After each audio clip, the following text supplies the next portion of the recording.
सिद्धे जय प्रसिद्धे चौविहाराणा फलम पते वंदिता अर्हन्ते मोक्षम आराहणा कमसो। जय बोलो अनंतानंद परम सिद्ध भगवान की। देवादिदेव खजानाक्षी आदिनाथ भगवान की। 1008 शांतिनाथ भगवान की।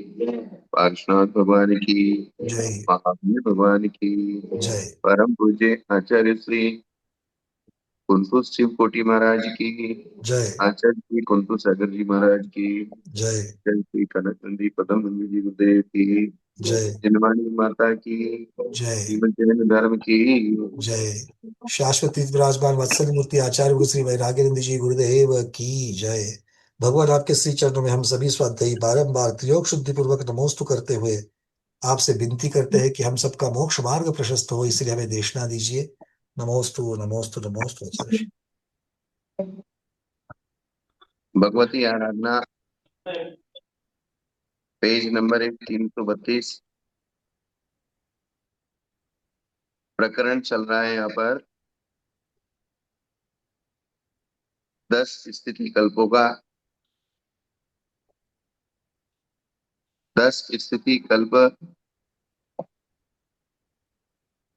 के अंदर यहाँ पर कौन से नंबर का स्थिति कल्प चल रहा है पंकज जी? 8वें अ, नंबर का। जी। 8वां स्थिति कल्प प्रतिक्रमण था। उसके पश्चात और प्रतिक्रमण की चर्चा प्रतिक्रमण चल के रही है। अनेक भेद हैं। आवाज आ रही है? आ रही आ रही है। देशिक, रात्रिक, इरियापति, भिक्षाचर्या, पाक्षिक, चातुर्मासिक, संवत्सरिक और उत्तमार्थ। अब 24 तीर्थंकरों में से मध्य के 22 तीर्थंकरों के साधुओं के लिए प्रतिक्रमण आवश्यक नहीं है। अर्थात प्रतिक्रमण तो आवश्यक है, लेकिन जिस प्रकार से हम लोग चाहे दोष हो चाहे ना हो फिर भी पूरा प्रतिक्रमण पाठ पढ़ते हैं, इस प्रकार का प्रतिक्रमण आवश्यक नहीं है। जब जिस समय अपराध हुआ उसी समय बोल दिया मिच्छामि दुक्कडम, तो उनका प्रतिक्रमण वही हो जाता है। हम लोगों का क्या है, अपराध हुआ तो तुरंत अपनी गलती फील करते नहीं है, या तो दूसरा करवाता है या बाद में याद आती है। इसलिए पूरा प्रतिक्रमण पाठ पढ़ना आवश्यक है। तो भगवान यहाँ पर मुख्यता से फर्क क्या इसीलिए किया गया है कि अभी जो अभी शिष्य है भगवान के, तो वो अपने दोषों को समय पर पहचान नहीं पाते हैं, इसीलिए इस प्रकार की व्यवस्था है। हाँ, समय पे पहचान भी नहीं पाते हैं, फिर कुटिल बुद्धि है। अच्छा, कुटिल बुद्धि की वजह से। हाँ, एक विशेषण क्या दिया? हाँ, अंतिम तीर्थंकर में कुटिल बुद्धि और प्रथम तीर्थंकर में बाल बुद्धि, ऐसा कह दिया। सरल बुद्धि। सरल बुद्धि। तो जो बहुत ज्यादा सरल होता है उसको भी मालूम नहीं पड़ता है कि मैंने दोष क्या किया और क्या नहीं किया। जैसे कोई बिल्कुल बहुत सीधा आदमी होता है, उससे अगर कोई काम पे लगा लिया अपने घर में, तो उसको नई गलती करता हो तो वो सरलता से गलती कर देता है।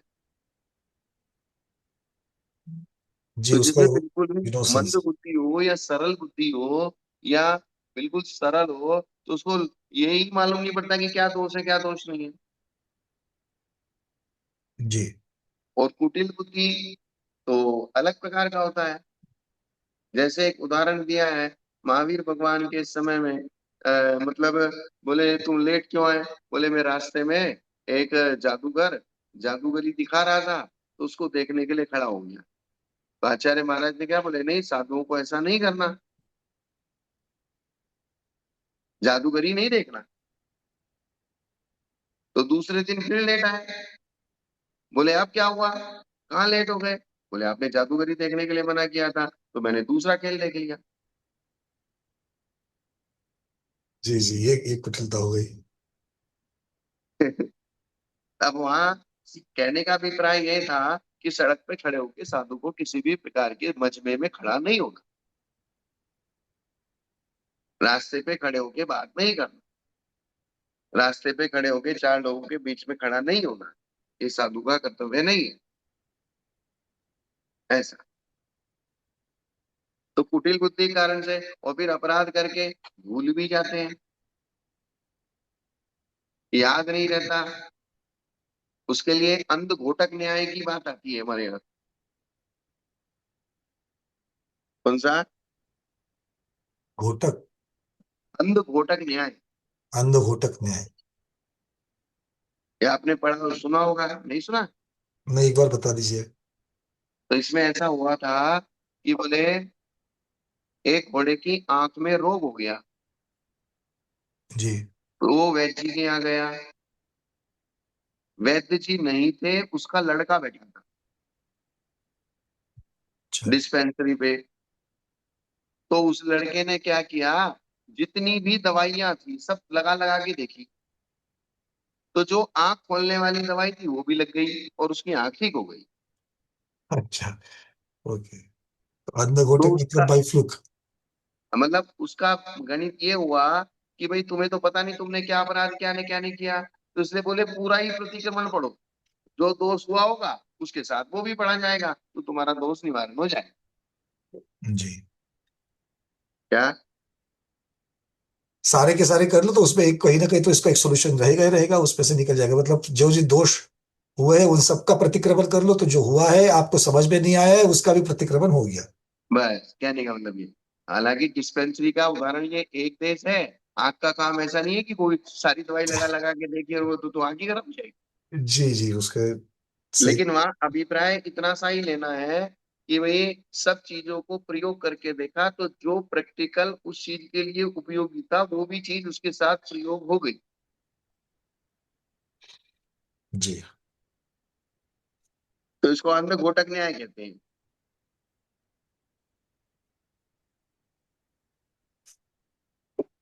आई ना समझ में? जी।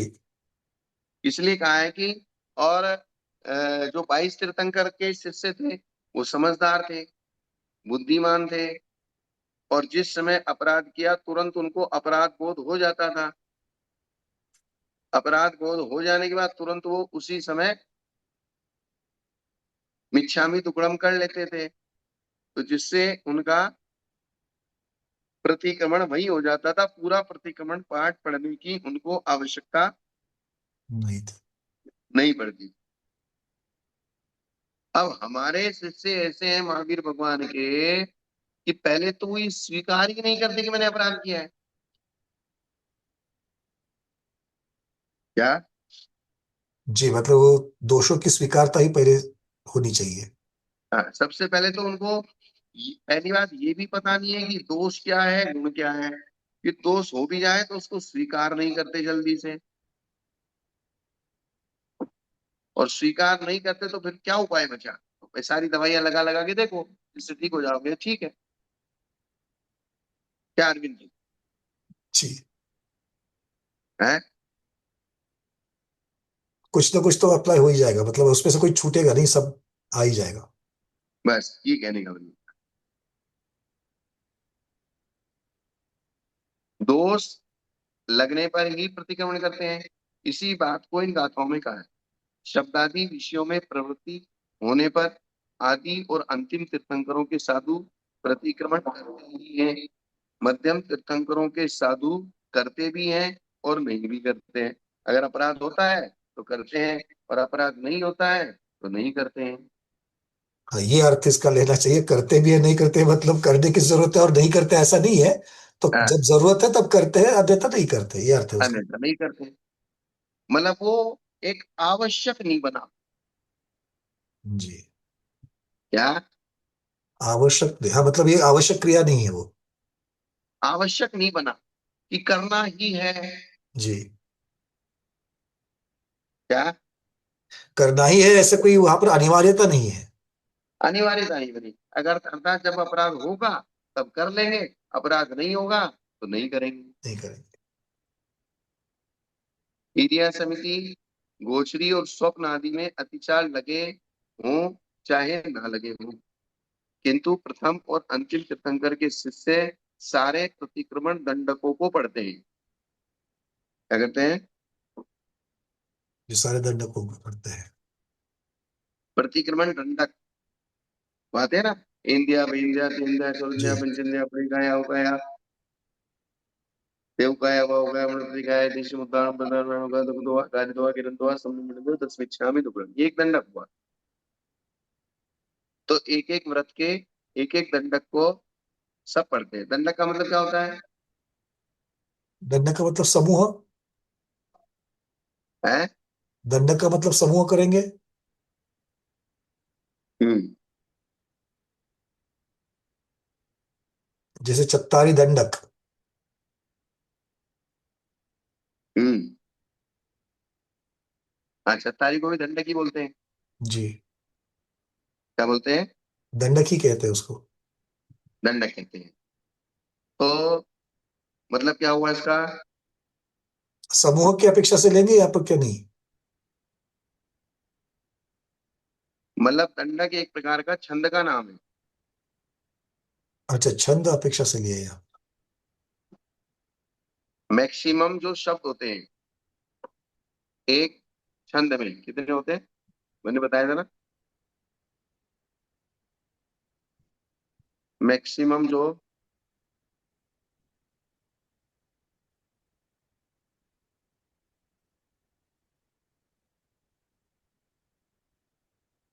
एक सेकंड में बताता हूँ जरा।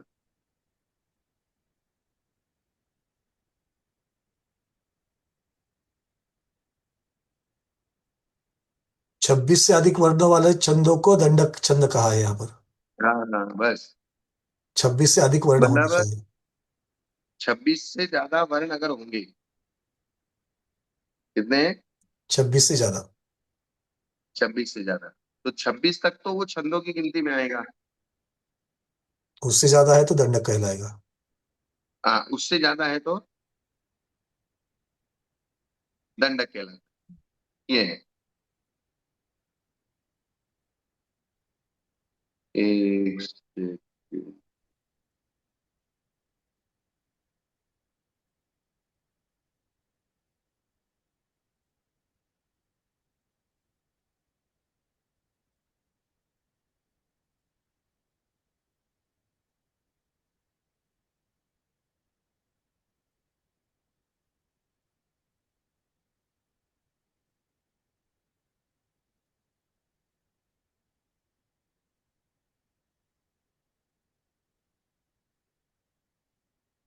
आए ना सुनिए। जी।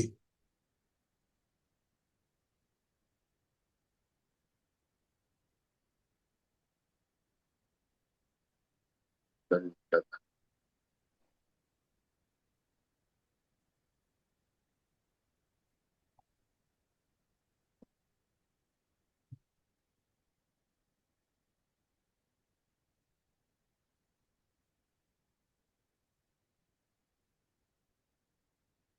दो छंद होते हैं, मात्रिक और वर्णिक, जिसमें मात्रा गिनी जाती है और एक में वर्ण गिने जाते हैं। तो 26 से ज्यादा वर्ण जिसमें हो जाते हैं उसको लंबा एक प्रवाह, जैसे संस्कृत और हिंदी काव्य का एक लंबा प्रवाह होता है, उसको दंडक कहते हैं। ठीक है ना। जी।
एक बार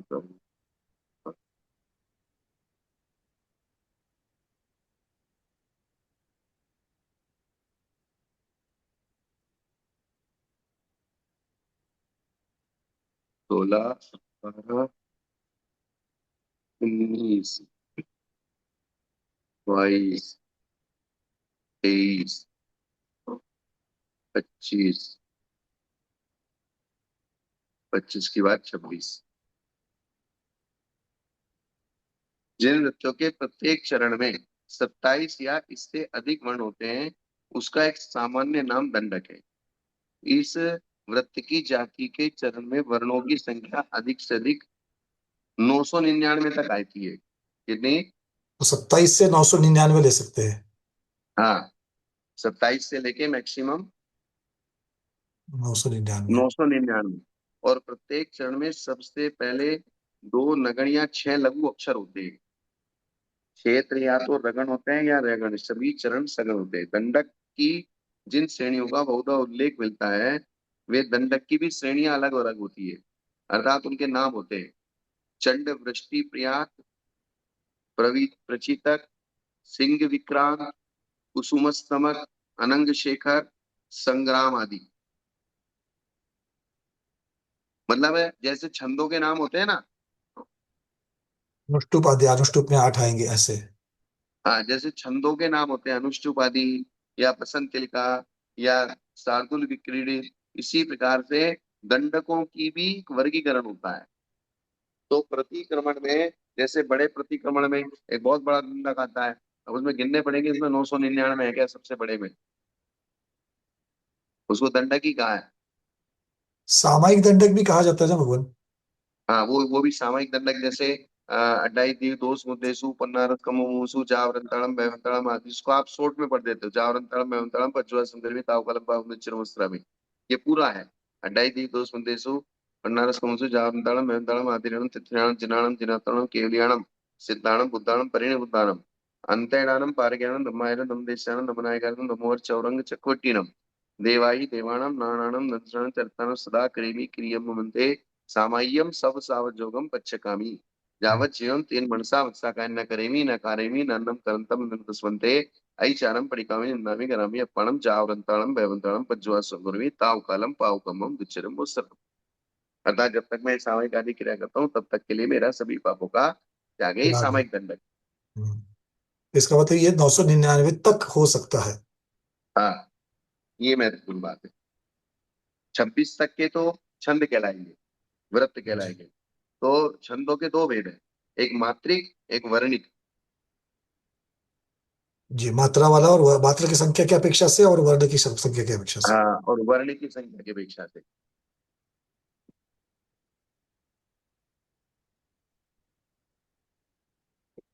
और किसमें? प्रत्येक पद में। किसमें? प्रत्येक पद। प्रत्येक पद में 26 26, 4 पद होते हैं ना। हाँ हाँ हाँ। नहीं तो 35 अक्षर है नमोकार मंत्र में, वो आर्या छंद है। जी, वो आर्य छंद में है। आर्य छंद में है तो उसमें 35 अक्षर है। तो लेकिन एक एक पद में, नमोरियंताणम ये एक पद, नमो सिद्धाणम ये दूसरा पद, नमोरियंताणम नमो सिद्धाणम नमो आयरियाणम, नहीं नमोरियंताण नमो, नमोरियंताणम नमो सिद्धाणम ये पहला पद, एक पद। इसके पांच है ना, पांच के चार विभाग करने ना। नमो हरिहंताणम ये एक पद, नमो सिद्धाणम नमो आयरियाणम ये दूसरा पद, नमो नमो वज्रायाणम वज्रानन, तीसरा। नमो लोई तव साहुणम। तो ये आर्य छंद है। तो जैसे हम द्रव्य संग्रह की गाथा पढ़ते हैं ना, जीवम जीवम दवम जी। जिनवर वसेन जैन निर्दिष्टम देविंद विंद वंदम वंदे तम सर्वदा सिरसा। तो सेम इसी चाल में नमोकार मंत्र पढ़ना है। तभी नमोकार मंत्र छंद की पढ़ने का अपेक्षा। जो तरीका, हाँ, आर्य उच्चारण छंद में, उच्चारण शास्त्र की अपेक्षा से आर्य छंद में पढ़ना चाहिए। आर्य छंद में पढ़ना चाहिए नमोकार मंत्र, ये बात।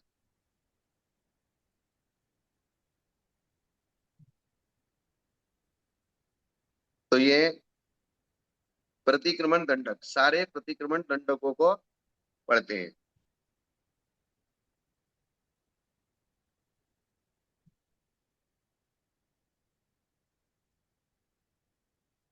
किंतु अर्थात अतिचार नहीं लगने पर भी उनको प्रतिक्रमण पढ़ना ही होता है। जी। मध्यम 22 तीर्थंकरों के शिष्य दृढ़ बुद्धि वाले हैं, एकाग्रचित और अव्यर्थ लक्ष्य वाले होते हैं। अर्थात उनका जो लक्ष्य होता है वो अव्यर्थ होता है, क्योंकि दृढ़ता होती है, व्यर्थ नहीं जाता। इसलिए अपने आचरण की गराह करने से ही शुद्ध हो जाते हैं। किंतु प्रथम और अंतिम तीर्थंकर के शिष्य चंचल चित्त हैं और अपने अपराधों को लक्ष्य में नहीं लाते। इसलिए प्रथम और अंतिम तीर्थंकर ने सबके लिए प्रतिक्रमण करने का उपदेश दिया। इनमें से अंध घोड़े का दृष्टांत दिया है। जैसे घोड़े के अंधे होने पर अनजान वैद्य पुत्र ने अपने पिता के अभाव में उस पर सारी दवाइयों का प्रयोग किया तो वह घोड़ा ठीक हो गया। जी, अंधे को इसी तकना है। तरह, हाँ, इसी तरह अपने दोषों से अनजान साधु भी सारे प्रतिक्रमण दंडकों को पढ़ने से शुद्ध होता है। जी। भाई पता हो तो उतनी मात्र शुद्धि करो, नहीं पता तो फिर अब क्या करें। ज्ञात भाव अज्ञात भाव से जो भी हुआ है वो सब निराकरण हो जाए। नहीं, जैसे जैसे ऊपर से कहीं नाली का पानी गिरा और छींटे आपके ऊपर पड़े, अब आपको इस समझ में नहीं आ रहा है कि पानी के छींटे हैं कि किसी ने लघु शंका के छींटे हैं। जी। तो अब क्या करें, पूरा ही आना पड़ेगा। क्या करना पड़ेगा। यहाँ पर वो मतलब जो चीज हुई है उसके बारे में अनभिज्ञ की कि वो क्या हुई है कैसे हुई है, तो इसको फिर अब वो। अशुद्धता की जो अनभिज्ञता है, हम्म। इसकी, अशुद्धता की अनभिज्ञता हो गई। तो फिर अगर अशुद्धता पर्टिकुलर आपको पड़ा है कि मेरे पे, जैसे आप जंगल जाते हो तो आपको लगता है कि मेरे हाथ ही गंदे हुए, तो अपन हाथ ही धोते हैं ना। जी। बाकी के बारे में अनभिज्ञ रहते हैं। भाई बाकी पूरे शरीर को थोड़ी धोते हैं। नहीं, हाथ हाथ पाँव धो देंगे। हाँ, हाथ धो लेंगे, पाँव धो लेंगे, या जहां से जंगल लघु शंका के उसको धो लेंगे। जी। लेकिन अगर कोई अशुद्धि गिरी है और वो हमको नहीं पता कि किधर गिरी है, इसलिए तो कहा है कि रात को सोने से उठने के बाद गृहस्थ को नियम से स्नान करना चाहिए। बिना स्नान किए उसको धार्मिक कार्य, नहीं करनी चाहिए। भले ही श्रावक चाहे के लिए स्नान आवश्यक बताया। हाँ, चाहे अशुद्धि हो चाहे अशुद्धि नहीं हो। ना हो। तो अगर अशुद्धि हुई भी होगी, या आपके मुंह से लार निकल गई, या लघु शंका निकल गई, या आपके को किसी प्रकार की अशुद्धि हो गई, तो आपको पता नहीं है, पता नहीं है तो नियम से स्नान करो। तो वो जी। वाली बात हो गई है।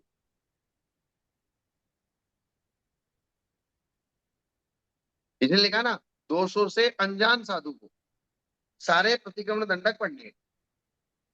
और दोषों का जानकारी है तो प्रतिक्रमण कर लो, सीधी सीधी सी बात है। अब नौवा स्थिति कल्प, 6 ऋतुओं में एक एक महीना ही एक स्थान पर रहना। क्या। 6 ऋतु होते तो 6 ऋतु मतलब एक वर्ष में एक एक महीना ही एक स्थान पर रहना। हाँ, एक एक ऋतु में एक महीना। एक ऋतु 2 महीने की होती है। जी। ऋतु कितनी होती है। 2 महीने की एक ऋतु, 6 महीना मतलब 6 ऋतु मतलब 12 महीने हो गए। हाँ, 2 महीने की एक ऋतु होती है। और अन्य समय में विहार करना, ये नौवा स्थिति कल्प है। अन्य समय विहार करना है क्या है। 9वां स्थिति कल्प। भाई आपको अगर ज्यादा मैक्सिमम रुकना पड़े तो एक ऋतु में 1 महीने तक रुक सकते हैं। चिरकाल तक ठहरने पर नित्य ही उद्गम दोष लगता है।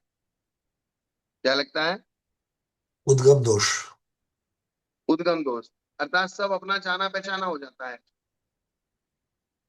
अनजाना कुछ नहीं रहता।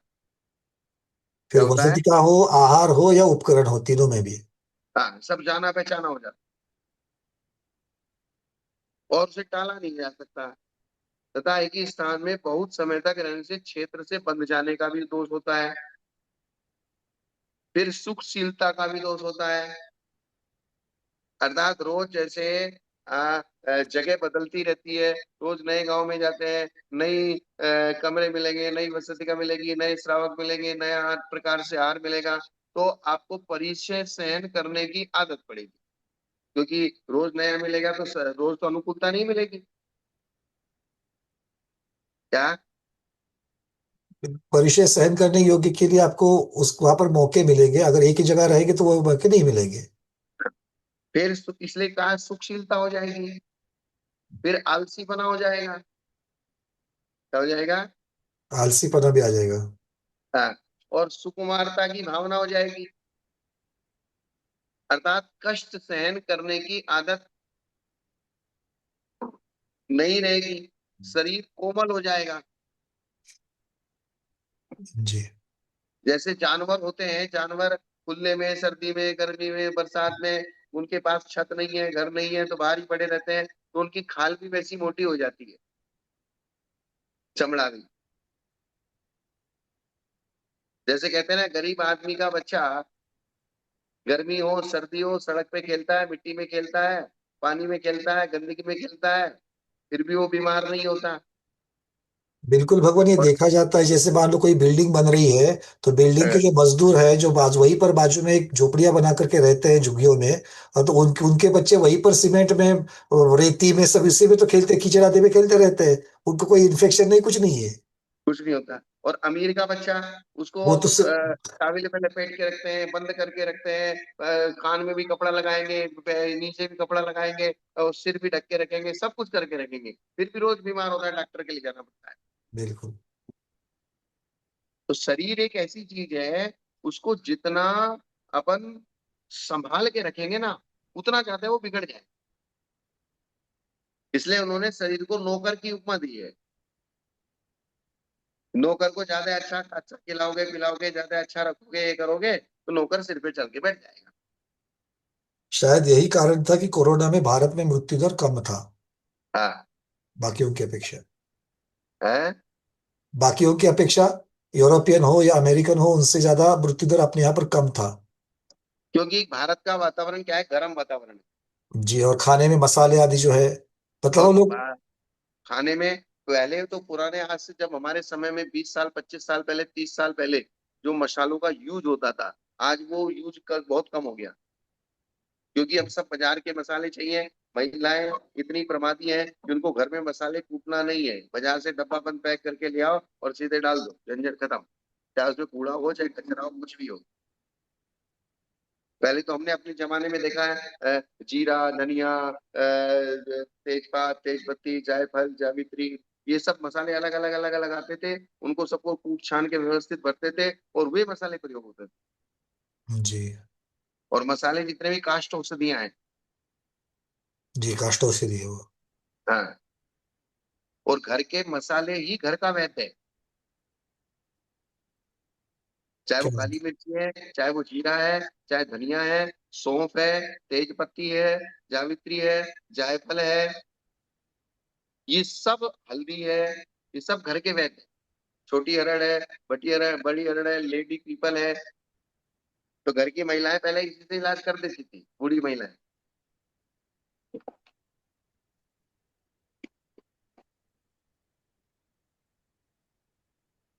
तो सुकुमारता की भावना तथा जाने हुए से भिक्षा ग्रहण करने के दोष आते हैं।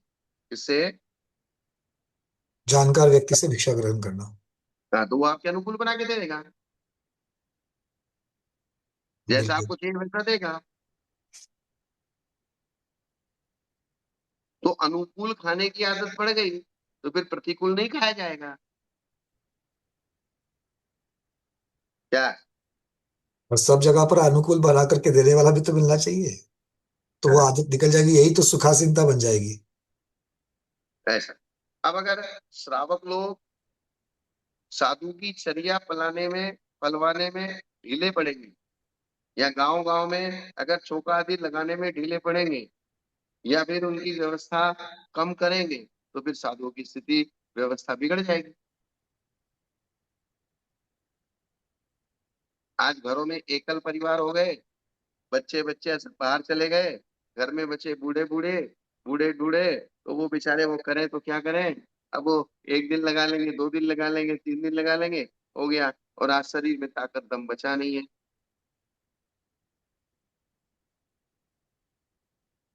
और साधु भी सबको प्रभावना करने वाला चाहिए। बूढ़े साधुओं की रेल नहीं चाहिए। बोले हमारे तो दो ही साधु हो, एक ही साधु हो। अगर 25 साधु बूढ़े साधु इकट्ठे हो गए और उसमें प्रभावना करने वाला, विशेष समाज को जोड़ने वाला साधु नहीं है, तो फिर उनकी व्यवस्था नहीं होगी। अब इस प्रकार से ये कौन सा नौवा स्थिति कल्प हुआ कि एक स्थान पर चिरकाल तक नहीं ठहरना। एक स्थान पर, चिरकाल तक नहीं टिकना। हाँ। तो इसमें अपवाद मार्ग भी है क्या। अब जैसे किसी की समाधि चल रही है, कोई वृद्ध व्यक्ति है, विहार करने में असमर्थ है, तो बहुत सारी व्यवस्थाएं हैं। चल ही नहीं सकता है, उसकी शारीरिक स्थिति ऐसी हो गई कि वो विहार करने में सक्षम नहीं है। सक्षम नहीं है, असमर्थ हो गया है। अब बुढ़ापा तो आएगा ना किसी कभी ना कभी, जी। या वो हमेशा ही चलता रहेगा। तो वैसी स्थिति के लिए फिर अलग निर्देश है। तो यहाँ पर 1 महीने की जो बात कही गई है वो सुखशीलता, आलसीपना, सुकोमरता ये सब नहीं आए इसीलिए है। अगर हाँ, ये नहीं आ रही है, अगर आप उतने सजग हो और इससे दूर रह रहे हो तो बात अलग है, वो विवक्षा अलग हो जाएगी। बस। हर चीज का एकांत नहीं है। जी। अब चूंकि अपन शास्त्र की गति पे बैठे हैं, तो इसका मतलब मैं आपको ये व्याख्यान नहीं कर सकता कि मान लीजिए जो शास्त्र में लिखा है व्याख्यान वही है। बात तो वही है। क्लियर। हाँ। अपनी कमजोरी को छिपाने के लिए मैं शास्त्र के व्याख्यान को अलग विवक्षा में बता दूं, वो अलग चीज हो। नहीं, राजमार्ग उत्तम मार्ग वही है कि ये जो आगम में बताया है। हाँ। अब ठीक है, आपकी पंचम काल है, चाहे आपका शरीर का सहन नहीं है, या आपकी शरीर की सामर्थ्य नहीं है, या शरीर का बुढ़ापा है, या रुग्ण अवस्था है, ऐसे भी बहुत सारे कारण हैं। तो भी प्रयास यही होना चाहिए जो आगम में बताया है। हाँ। पर जो समण नाम का नामक 10वां कल्प है, उसका अभिप्राय वर्षा काल के 4 मासों में भ्रमण त्याग कर एक ही स्थान पर निवास करना। अब उन्होंने तो 6 ऋतु में 1 1 महीना रहने का सिस्टम बता दिया, तो फिर वो तो चतुर्मास में भी 2 ऋतु आ गई। चतुर्मास में भी कितनी आ गई, दो तो ऋतु दो तो आती ऋतु, है। तो फिर 1 1 महीना, तो फिर वो गणित कैसे बैठेगा। फिर अगला उन्होंने बताया कि 4 महीने में एक स्थान पर रहना। उस काल में पृथ्वी स्थावर जंगम जीवों से भर जाती है। क्या होता है, स्थावर और जंगम जीवों से पूर्ण भर जाती है। उस समय भ्रमण करने पर महान असंयम होता है, तथा वर्षा और शीत वायु के बहने से आत्मा की भी विराधना होती है। अर्थात आप बीमार पड़ सकते हो। वर्षा काल में अगर विहार करेंगे, लगातार बरसात आपके शरीर के ऊपर गिरेगी या ठंडी हवा चलेगी, तो उससे आप विशेष रोगी हो जाओगे। वापी आदि में गिरने का भय रहता है। पानी भरा हुआ है, अब पानी के अंदर कहीं से निकलना पड़ा है, लेकिन आगे बहुत बड़ा गहरा खड्डा है। अब पानी भरा हुआ है, ऊपर से तो पानी सबका लेवल दिखता है, तो आप किसी गहरे गहरे पानी में गिर सकते हो। और जलादि में छिपे हुए कूट कंटक आदि से अथवा जल कीचड़ आदि से कष्ट पहुंच सकता है, क्योंकि पानी के अंदर सब छिप जाता है। इसलिए 120 दिन तक एक स्थान पर रहना उत्सर्ग रूप नियम है। कितने दिन। 120 मतलब 4 महीना। हाँ। पर ये उत्सर्ग रूप कह रहे हैं, ये प्रधान। हाँ, राजमार्ग।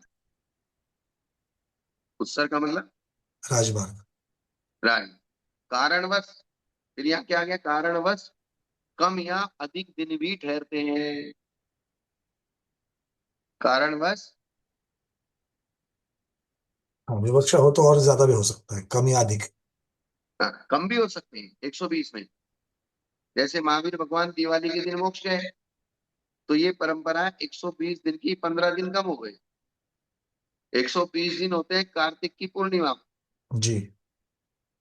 अमावस्या को 120 दिन पूरे नहीं होते, सही बात है। 15 दिन कम होते हैं। अब चूंकि महावीर भगवान मोक्ष गए, तो तो महावीर भगवान की वंदना करने के लोभ से सब साधु उसी समय चातुर्मास की निष्ठापना करके निकल पड़े। तो तब से ये परंपरा चालू हो गई, दिवाली के दिन चातुर्मास खत्म।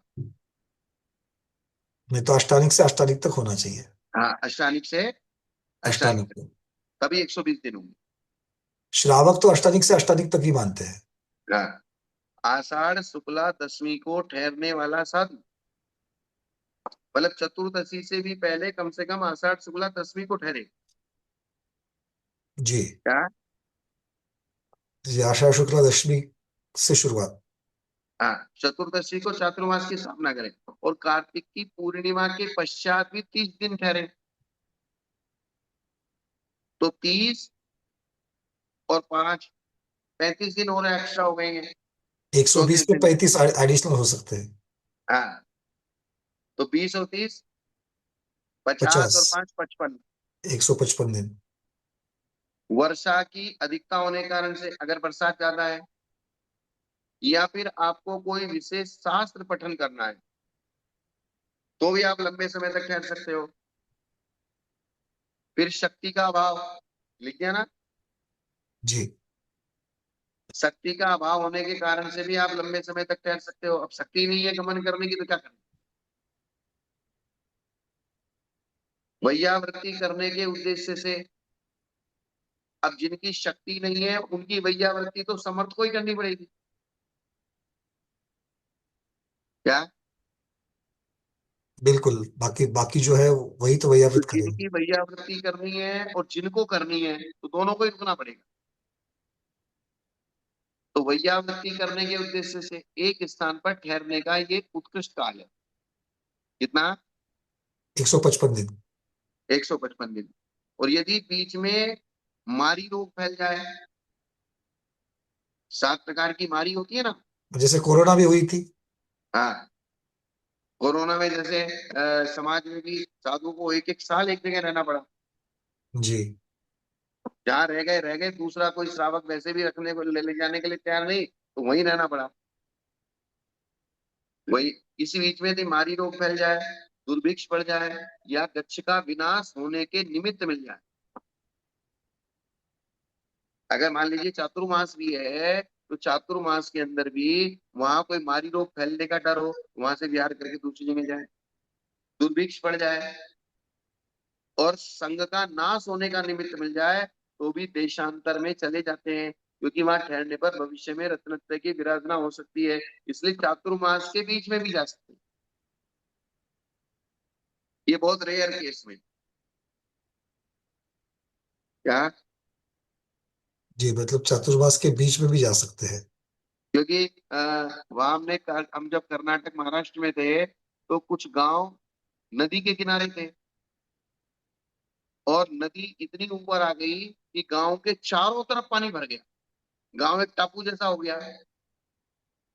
आने जाने की व्यवस्था खत्म हो गई, आने जाने के साधन खत्म हो गए, तो साधु की चर्या पालना कठिन हो गया। तो फिर साधुओं को चातुर्मास के बीच में ही नाव में बैठ के दूसरे गांव में जाना, जी। ऐसा।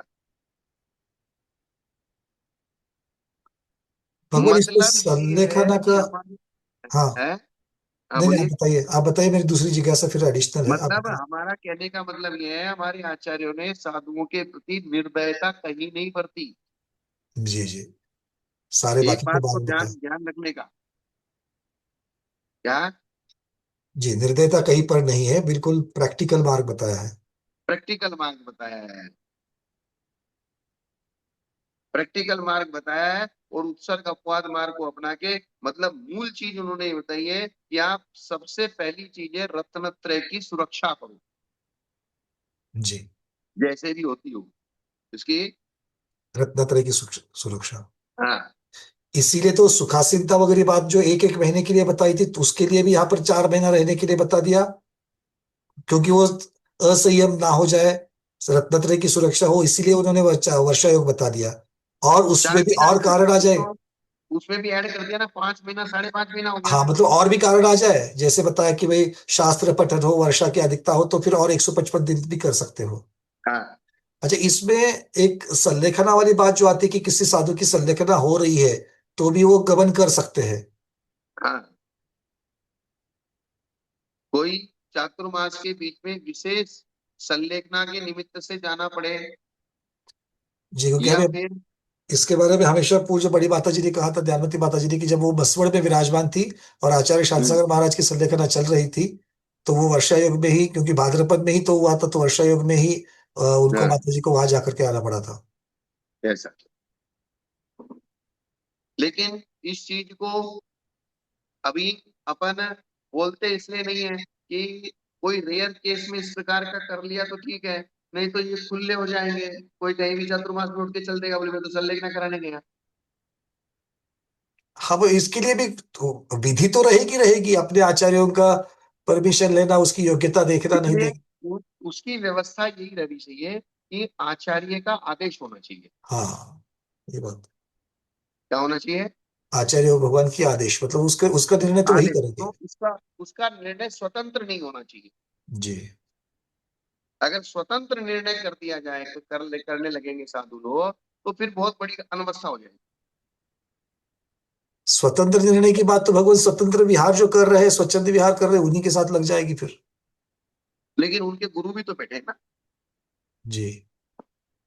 इस बारे में अगर कोई उनको निर्णय करना है तो कम से कम अपने गुरु जिनके बैठे उनसे संकेत ले लें, या कोई बड़े गुरु बैठे तो उनसे इस प्रकार से थोड़ी सी वो ले लें, तो कम से कम कहीं तो बच जाएंगे ना। जी। आषाढ़ की पूर्णमासी बीतने पर प्रतिपदा आदि के दिन देशांतर को गमन करते हैं। इस तरह 20 दिन तक कम होते हैं। इस अपेक्षा से कालकीनता होती है 10वां स्थिति कल्प है। मतलब वर्षा योग की श्वेतांबर स्थापना, परंपरा में भी। वर्षा योग की हाँ, स्थापना लेट हो जाएगी तो चर्चा है। हाँ। श्वेतांबर परंपरा में भी 10 कल्प माने गए, किंतु उनमें 4 स्थिति कल्प है और 6 अस्थिति कल्प है। सह्यातर पिंड, चतुर्याम, पुरुष की चेष्टा और कृतिक्रम 4 कल्प स्थित हैं। और मध्यम बाह्य तीर्थंकर साधु और महाविदेह के साधु सह्यातर पिंड ग्रहण नहीं करते, चातुर्याम रूप धर्म का पालन करते हैं, अर्थात चतुर्मास करते हैं। पुरुष ज्येष्ठ होता है, चिर दीक्षित तारिका भी उसी दिन के दीक्षित साधु को नमस्कार करती है, तथा सब प्रतिक्रम करते हैं। आचेलक के औद्देशिक प्रतिक्रम, राजपीठ, मास, पुरुषन, ये 6 कल्प मध्यम तीर्थंकरों के तथा महाविदेह के साधुओं के लिए अनवस्थित है। यदि वस्त्र धारण करने से वस्त्र को लेकर राग द्वेष उत्पन्न होता है तो अचेल रहते हैं, अन्यथा सचेल रहते हैं। साधुओं के उद्देश्य से बनाया गया भोजन उद्दिष्ट होने से सदोष होता है, किंतु उक्त तीर्थंकर और महाविद्याओं के साधु अपने उद्देश्य के से बना भोजन नहीं लेते, अन्य साधुओं के उद्देश्य से बना भोजन ले लेते हैं। सिर्फ अपने उद्देश्य से बना हुआ नहीं लेते, लेकिन अगर किसी दूसरों के उद्देश्य से बनाया गया तो उसको प्रतिक्रमण भी दोष लगने पर करते हैं, अन्यथा नहीं करते। राजपिंड में यदि कहे गए दोष होते हैं तो ग्रहण करते हैं, और यदि नहीं होते तो नहीं ग्रहण करते। जैसे राजपिंड में दोष बताया, अगर दोष होने की संभावना है तो नहीं लेते, और कहीं ऐसा लगता है कि दोष होने की संभावना नहीं है तो ले भी लेते हैं। वो ये, यदि एक क्षेत्र। यदि वस्त्र धारण करने से वस्त्र को लेकर राग द्वेष उत्पन्न होता है तो अचेल रहते ही, श्वेतांबर परंपरा की बात चल रही है, तो क्या हाँ, वो ऐसा भी कई प्रसंग है कि मतलब श्वेतांबर साधु भी तो बिना वस्त्र के वस्त्र रहित हो जाते हैं? हाँ, तो अपने यहाँ भी तो जैसे अगर वस्त्र कोई ऐसी परिस्थिति है कि आप नग्न दिगंबर साधु नहीं बन सकते, तो उसकी विवक्षा ये है कि हमारे यहाँ क्षुल्लक बन सकते हैं। जी हाँ, बट श्वेतांबरों के अगर बात बारे में देखा जाएगा, तो अगर वो राग द्वेष उत्पन्न हो जाए तो वो अचेल रहते जो कह दिया है, मतलब क्या हाँ, श्वेतांबर साधु भी बिना वस्त्र के हो सकते हैं? हाँ, ऐसा लगे यदि वस्त्र धारण करने से वस्त्र को लेकर राग द्वेष उत्पन्न होता है तो अचेल रहते हैं, अन्यथा सचेल रहते हैं। सचेल रहते हैं। अगर इसको हमारी अपेक्षा से घटाएंगे तो हमारी अपेक्षा से घटा लेंगे। मान लीजिए अगर किसी श्रावक को बहुत ज्यादा लज्जा आती है, या उसका परिवार विधर्मी है, या उसका परिवार उनको नग्न हो दीक्षा देने के लिए तैयार नहीं नहीं है। है, या खुद उसके अंग आदि में दोष है, तो फिर वो सचेल रह के धर्म का पालन करे, जी। अर्थात क्षुल्लक आदि बन के धर्म का पालन करे। क्योंकि क्षुल्लक के भी सारे नियम वही होते हैं, उद्दिष्ट आदि का त्याग होता है, 11 प्रतिमाएं होती हैं, और वो साधु संघ के साथ ही रहता है। घर परिवार भी उसने छोड़ दिया है, समस्त परिग्रह का भी त्याग कर दिया है, सिर्फ एक लंगोटी और चद्दर रखता है, बाकी कोई फर्क नहीं है ज्यादा। वही तीनों टाइम सामायिक करता है, दोनों टाइम प्रतिक्रमण करता है, स्वाध्याय करता है, इसलिए क्षुल्लक को छोटा कहा है। क्षुल्लक जी। को क्या कहा है? लघु, छोटा कहा है। क्षुल्लक शब्द का अर्थ है छोटा, तो छोटा तो विशेषण है। छोटा क्या है? विशेषण। नाम नहीं है छोटा। हाँ नहीं, विशेषण।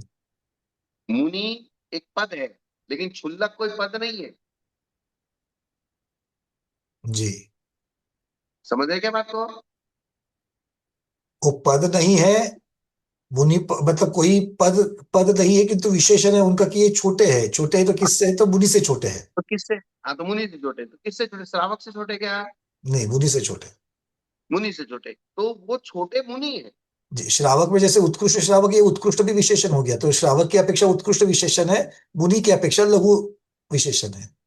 अर्थात उनको छोटे मुनि कहा है शास्त्रों में, लघु मुनि। लघु मुनि। ये अन्य साधुओं के, अन्य नहीं, राजपिंड में भी यदि दोष कहे गए हैं लगते हैं तो ग्रहण नहीं करते। यदि एक क्षेत्र में रहने पर दोष न हो तो पूर्व कोटि काल तक भी रहते हैं, और दोष हो तो महीना भी पूरा नहीं कर देते, चल देते हैं। क्या बात है, बहुत बढ़िया। पूर्व कोटि काल तक भी, ये तो। भाई मनुष्य की मैक्सिमम आयु कितनी है? 1 कोटि पूर्व की है। एक कोटि पूर्व के। अगर उनको ऐसा लगता है कि दोष नहीं है तो एक पूर्व कोटि तक भी रहते हैं। उनको लगता है कि दोष लग रहा है तो महीना भी पूरा नहीं करते। जी। मतलब रहना परिश्रम। नहीं रहना, मैं रहना नहीं रहना, ये दोष के ऊपर है। हाँ, तो मूल चीज वो बता दी ना। मूल चीज आपके रत्नत्रय का पालन और आपके दोषों का सेवन नहीं होना चाहिए। जी। तो ये विवक्षा अगर आपके पास है तो आपका सिस्टम बन जाएगा।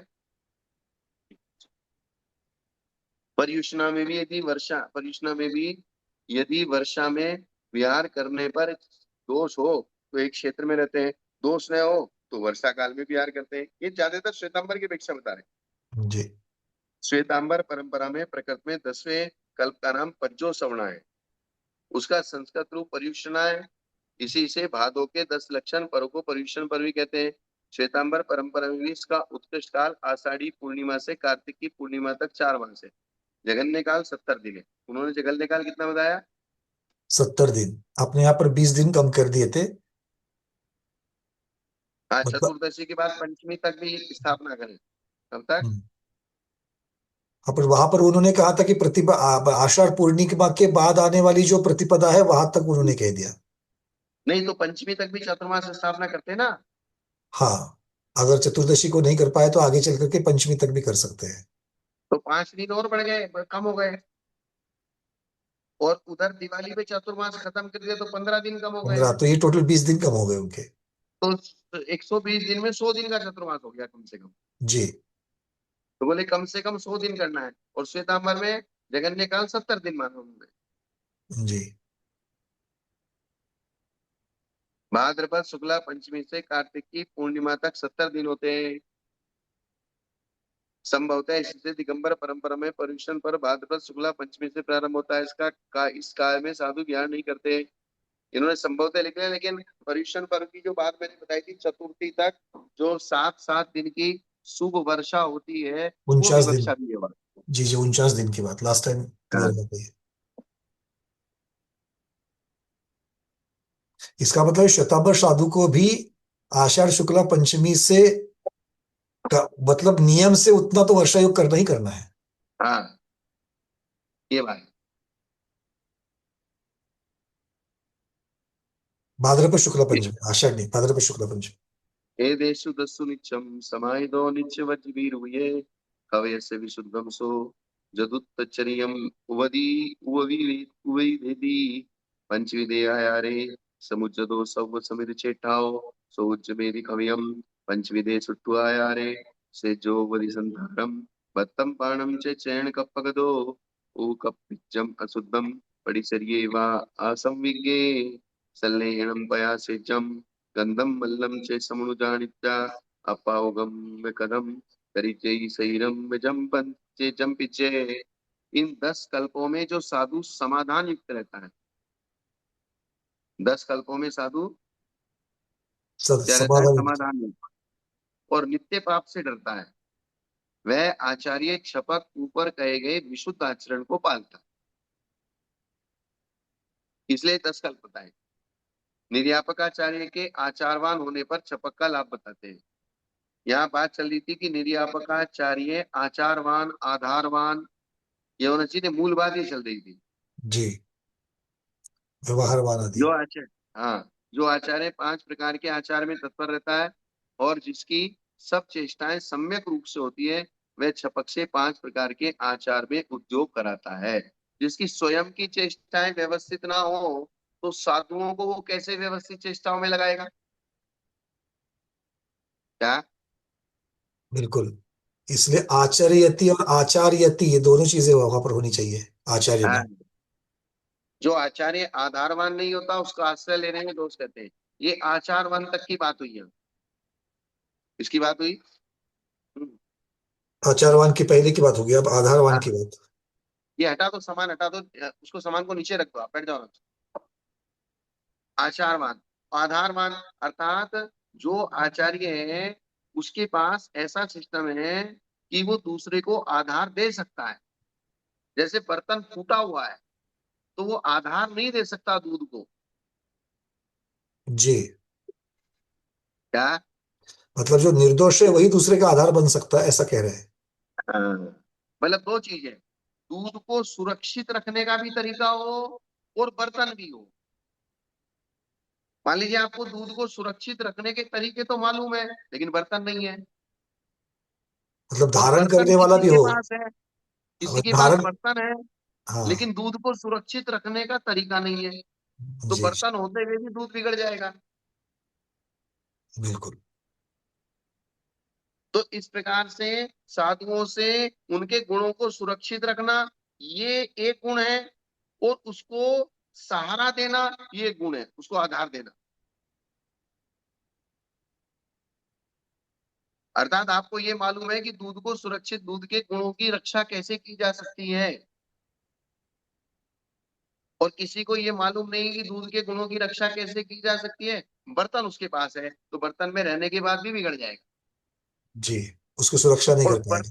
और बर्तन फूटा हुआ है और दूध को सुरक्षित रखने के तरीके आपको मालूम है तो भी दूध नहीं रहेगा। कोई इसलिए बात नहीं। आचार और आधार दोनों चाहिए। जी। क्या? आचार और आधार दोनों होने चाहिए। हाँ, तो जाके बात बनेगी।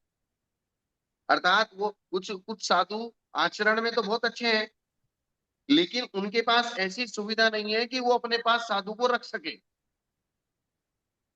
अर्थात समाधि वाली सुविधा उनके पास नहीं है, 4 साधु नहीं है, या उनकी वो सेवा नहीं कर पाएंगे, या वैयावृत्ति नहीं कर पाएंगे, या उनके लिए जो समाधिस्थ को व्यवस्था चाहिए वो नहीं दे पाएंगे, तो फिर उसको रख के क्या करेंगे? लेकिन आचरण अच्छा है उनका। तो वो आचारवान तो है किंतु आधारवान नहीं बन रहे हैं। हाँ। और ऐसे कोई साधु का पुण्य इतना है कि वो आधारवान तो बन पा रहा है लेकिन उसका आचरण ठीक नहीं है। हम्म। तो आधार तो मिल गया, जगह तो मिल गई, लेकिन उससे रत्नत्रय का निर्दोष पालन नहीं करवा पाएंगे वो। इसलिए आचारवान आधारवान, आचारवान का मतलब गुणों की रक्षा और आधारवान का मतलब द्रव्य की रक्षा। द्रव्य की, हाँ, गुण गुण की रक्षा और द्रव्य की रक्षा। हाँ, यानी कि द्रव्य की रक्षा और भाव की रक्षा। द्रव्य और भाव दो होते हैं ना। तो आधारवान में सिर्फ दूसरे की विवक्षा नहीं है, वहां पर स्व की भी विवक्षा है। हाँ, आधारवान में उस द्रव्य की रक्षा, उस मनुष्य मनुष्य पर जो वो मुनि है, उस मुनि को भी तो, उसको रूम भी चाहिए, उसको रहने की जगह भी चाहिए, उसको समाधि करनी है तो उनके आचार्य के बाद 4 सेवक भी होने चाहिए, मुनि महाराज सेवा करने वाले भी होने चाहिए, तभी तो वो आधार बनेंगे। जी। मतलब जो बाह्य व्यवस्था, ऐसा कह सकते हैं, द्रव्य में बाह्य व्यवस्था। हाँ। हाँ, जो बाह्य व्यवस्था है वो चाहिए। और अंतरंग में उनका रत्नत्रय निर्दोष हो, उपदेश भी वो ढंग से दे पाएंगे। खुद ही निर्दोष नहीं है तो उपदेश कैसे देंगे? जी। इसलिए जो आचार्य आधारवान नहीं होता उसका आश्रय लेने में क्या दोष होते हैं? ज्ञानाचार आदि से थोड़ा सा च्युत हुआ आचार्य उद्गम आदि दोषों से दूषित अशुद्ध वसति की उपकरण, संस्कार और भक्त पान की व्यवस्था कर देगा। मतलब आचार आधारवान अगर नहीं है, तो अगर मान लीजिए उसको वसति का नहीं मिल रही, या उपकरण नहीं मिल रहे, या संस्कार नहीं मिल रहे, या उसकी आहार की व्यवस्था नहीं कर पा रहा है, वो अनुत्तिष्ठ, तो फिर वो उत्तिष्ठ करेगा। क्या? बिल्कुल उद्दिष्ट हो जाएगा वहां पर, उसके उनके निमित्त से हो जाएगा। तो ऐसे परिचारक मुनियों को निमित्त निमित्त करेगा जिनको डर नहीं है, या जो प्रमाद से सेवा करेंगे, या जिनका संयम स्वयं में मजबूत नहीं है। इस प्रकार का असंयम करने पर महान कर्म बंद होगा और उससे हमारा संसार बढ़ेगा, जो अनेक आपत्तियों का मूल है। ऐसा जिनको भय नहीं है, तथा छपक की संलेखना को लोगों पर प्रकाशित कर देगा। क्या करेगा? लोगों को पर प्रकाश मतलब जैसे शपथ की सलेखना चल रही है वो सब लोगों को पता चल जाएगा। तो लोगों को नहीं बताना। असमर्थ साधुओं की संलेखना लोगों को पता नहीं चलनी चाहिए कि इन्होंने किस चीज का त्याग किया है, किस चीज का त्याग नहीं किया है, क्या संलेखना कर चल रही है, क्या नहीं चल रही है। वो सब हमारे अंदर खाते की बात है। क्योंकि उसमें अगर कहीं कोई उसके परिणामों में विचित्रता आती है, बाधा आती है, तो हम कैसे भी करके उसका काम पूरा करके अपवाद मार्ग में ले जाके फिर राजमार्ग में लाके उसको कर सकते हैं। लेकिन लोक व्यवहार में अगर बात चली गई तो अब फिर प्रभाव लोग नहीं नहीं। करने देंगे। जी जी। ये सुगंध माला आदि सेवन की अनुमति देगा, छपक के अशुभ परिणाम करने की अयोग्य कथा वार्ता करेगा, और यह उचित है या नहीं है ये विचार किए बिना छपक के आगे स्वच्छंदता पूर्वक बात करेगा। क्योंकि कैसी भी बात कर रहे हैं, उस बात सुनते सुनते उनके मन में कोई बात बैठ गई और उसी परिणाम में वो मर गए। और देखो अगली गाथा में एक बहुत अच्छी बात कही है, यह करे सारणम वारणम च कवयस्य चैन कपगदो उद्देश्य वा महल्लम खवयस्य वि किंचनारंभम आया रथो पुनसे दोषे सव्ये विते विवज्जेति तम आया रथो निवजो होदियाय रियो चौदस दशण पुबी महामदी सायरोग गंभीरो कप व्यवहारधारी होदियु आधारवम नामा। तथा स्वयं आचार्यच्युत आचार्य छपक के रत्नत्रय से डिगने पर रत्नत्रय में प्रवृत्ति और रत्नत्रय से च्युत होने का निषेध नहीं करेगा। क्योंकि जो स्वयं सिद्धि होगा वो उस दोष को ठीक नहीं कर पाएगा और उस दोष का निषेध भी नहीं कर पाएगा, क्योंकि वो स्वयं करता है। क्या? बिल्कुल वो स्वयं जो जिस चीज को वो अविवेक से स्वीकार कर रहा है तो वो क्षपक से भी करवाएगा। तथा छपक से कोई महान आरंभ पूजा विमान यात्रा पट्टकशाला आदि कराएगा। क्या? ये महत्वपूर्ण बात है। अर्थात जिसने समाधि ले रखी है, जो छपक है, लाखों लोग आ रहे हैं दर्शन कर रहे हैं, तो बोले ये कभी कभी अज्ञानता में कि बोले समाधि के निमित्त से एक बड़ी पूजा करा देते हैं इनके लिए।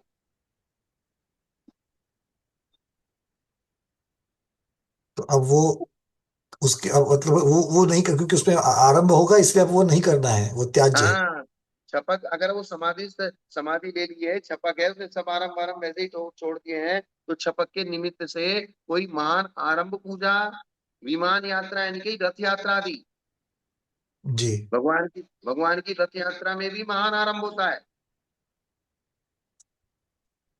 और फिर पट्टकशाला, पट्टकशाला यानी कि पाठशाला आदि, पाठशाला की स्थापना महाराज तो जा रहे हैं, इनके निमित्त से एक बड़ी रथ यात्रा करा दो, बड़ी जो है पूजा करा दो, या बड़ी बड़ी बड़ी जो है ये पट्टकशाला इनके पाठशाला आदि बच्चों के पढ़ाने का सिस्टम कर दो। ये सब छपक के निमित्त भले ही धार्मिक कार्य है, लेकिन वो परम उत्सर्ग मार्ग में चल रहा है। किसमें चल रहा है? उत्सर्ग मार्ग में चल रहे तो ये सब परम चीजें नहीं निवृत्ति होगी। मार्ग में है। अर्थात वहां पूजा पाठ का भी विकल्प नहीं करना, रथ यात्रा आदि का विकल्प नहीं करना। भाई ये जो जिंदगी भर साधु उपदेश देते हैं, भाई यहाँ पंचकल्याणक होना, यहाँ बड़ी पूजा करो, सिद्ध चक्र विधान करो, ये इस प्रकार से करो, ये करो, तो ये अभी अभी उपदेश करना ठीक है। लेकिन जब समाधि में वो संपूर्ण रूप से निष्प्रय निष्प्रय वृत्ति में चल रहा है, संपूर्ण कर्मों के नाश के सिस्टम में चल रहा है, तो वहां सब इन सब की आवश्यकता। नहीं निवृत्ति के समय प्रवृत्ति वाली बात नहीं करनी है। हाँ, ये बात। बहुत बड़ी बात है। ये मतलब ये दिख तो रहा है कि धार्मिक है, किंतु वो धार्मिक वाली बात भी आरंभ वाली है, तो इसलिए वहां आरंभ पर वाली है। प्रायोरिटी किस चीज को देनी है, हाँ, प्रसंगोपात क्या वहां करना, ये महत्वपूर्ण है। वहां प्रायोरिटी, उसको संपूर्ण आरंभ परिग्रह का त्याग करके भोजन का भी उसने त्याग कर दिया, भोजन संबंधी आरंभ भी उसने छोड़ दिया। अब कुछ नहीं करना है, अब तो सिर्फ अपनी आत्मा का कल्याण करने के लिए रत्नत्रय की साधना की उत्कृष्ट मार्ग पे चलना है।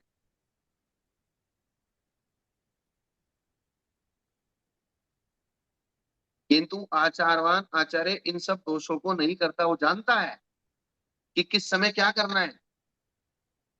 और जो नहीं जानता, ऐसा हमने बहुत बहुत बार देखा है कि भाई चलो इनकी समाधि चल रही है, इनके निमित्त से इनकी समाधि निर्विघ्न हो, इसलिए एक बड़ी पूजा करा देते हैं।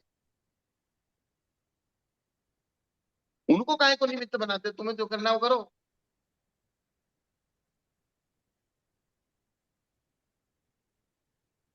या उन महाराज के कान में बार बोल दे, महाराज देखो आपकी समाधि निर्विघ्न हो, हम आपके लिए पूजा करा रहे हैं।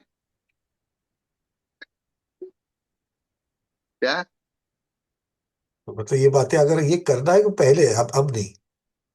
है? ऐसी बातें पहले करनी है, अब नहीं, मतलब सलेखना के समय वे नहीं। वे पूजा के लिए मना नहीं कर रहे हैं। पूजा आप कर रहे हो, करते रहो, लेकिन उनकी सिर्फ ये रखो, हाँ भाई वो पूजा हो रही है, देख लेंगे पूजा, उसमें क्या है। लेकिन वो बड़े समाधि के समय, जिस प्रकार से कहते हैं ना, जब जिनेंद्र भगवान का कोई विशेष उत्सव चल रहा हो तो उस समय स्वाध्याय नहीं करना। क्या कहा है? जब बड़ा उत्सव चल रहा हो तो स्वाध्याय नहीं करना। हाँ, ऐसा शास्त्र में एक व्याख्या ऐसी भी आई है। क्यों? क्योंकि जिनेंद्र भगवान की पूजा चल रही है तो सबसे पहले सब सम्यक दृष्टियों का यह कर्तव्य है कि वो सब काम छोड़ के पूजा में शामिल हो। और अगर वे सब काम छोड़ के पूजा में शामिल नहीं होंगे तो ये भगवान का अनादर है कि भगवान की पूजा चल रही है और आप अंदर बैठे हो। क्या? बिल्कुल, मतलब जब भगवान की पूजा के समय पूजा ही होनी चाहिए। हाँ, तीन लोग के नाथ बैठे हैं, तीन लोग की पूजा, जैसे एक सामान्य रूप से कल्पना करो, मैं संघ का आचार्य हूँ और मेरी पूजा बाहर बैठ के चल रही है, तो सारे मेरे जितने भी मुनि और संघ हैं वो सब अंदर कमरे में बैठे रहेंगे और मेरी पूजा बाहर हो जाएगी अकेले की। हम्म।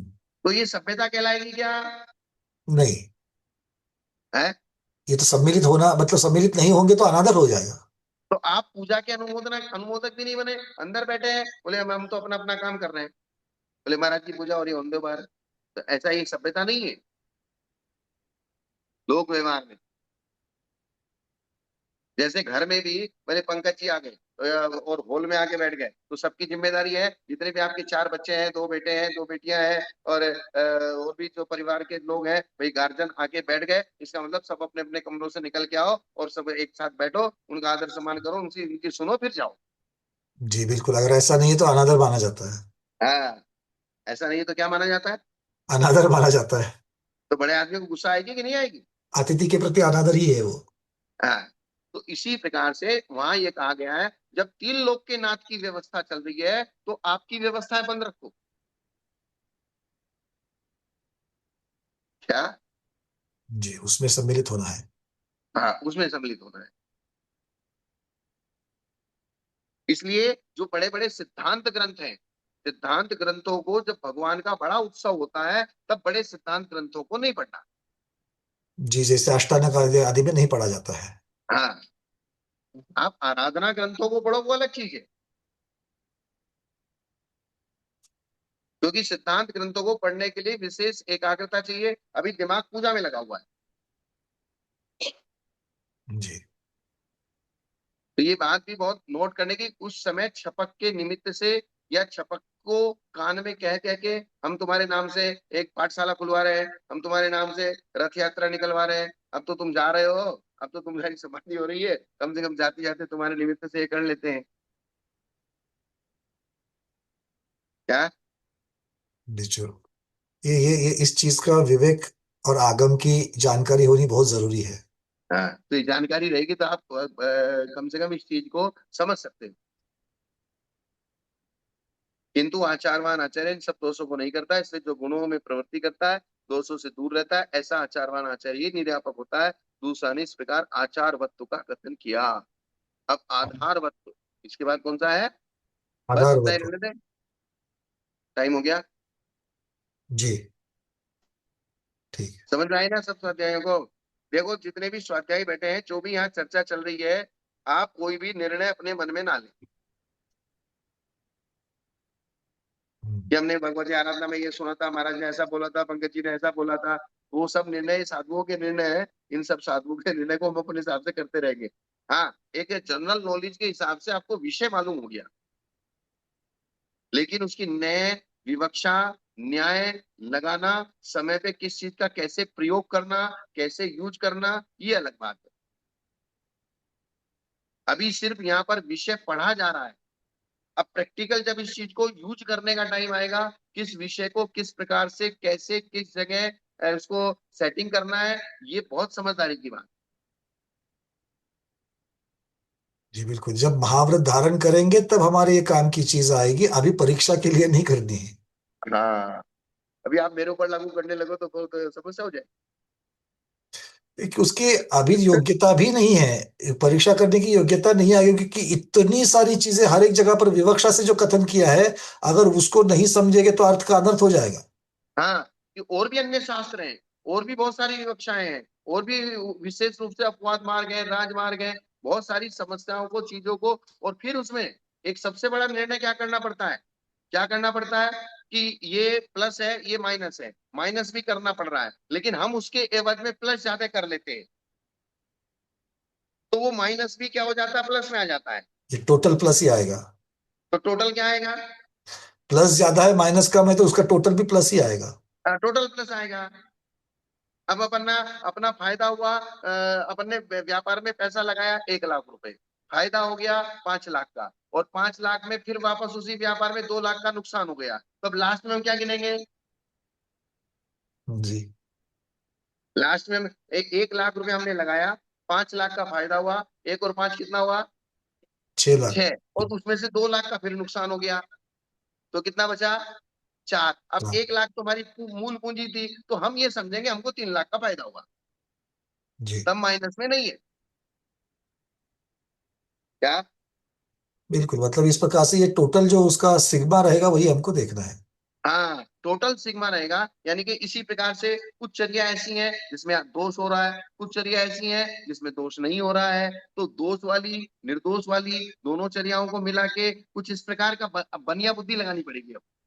मतलब इन शॉर्ट भगवती आराधना ग्रंथराज का संदर्भ देकर के किसी चीज को अगर कहीं आपको कथन करना है, कहीं आप उसको उसका संदर्भ देना है, तो बहुत सोच समझ करके देना पड़ेगा, आगे हाँ, पीछे क्या विवक्षा ये सब सोच करके करना पड़ेगा। इसलिए सिर्फ हम विषय को देख रहे हैं, अब इस विषय को प्रयोग कैसे करना, ये बहुत अनुभव की बात है। जैसे मेडिकल स्टोर वाले के पास हजारों दवाइयां उसके मेडिकल स्टोर में होती है, और सब दवाइयों को वो जानता है, लेकिन प्रयोग करने का अधिकार उसको नहीं है। प्रिस्क्रिप्शन डॉक्टर ही बनाएंगे।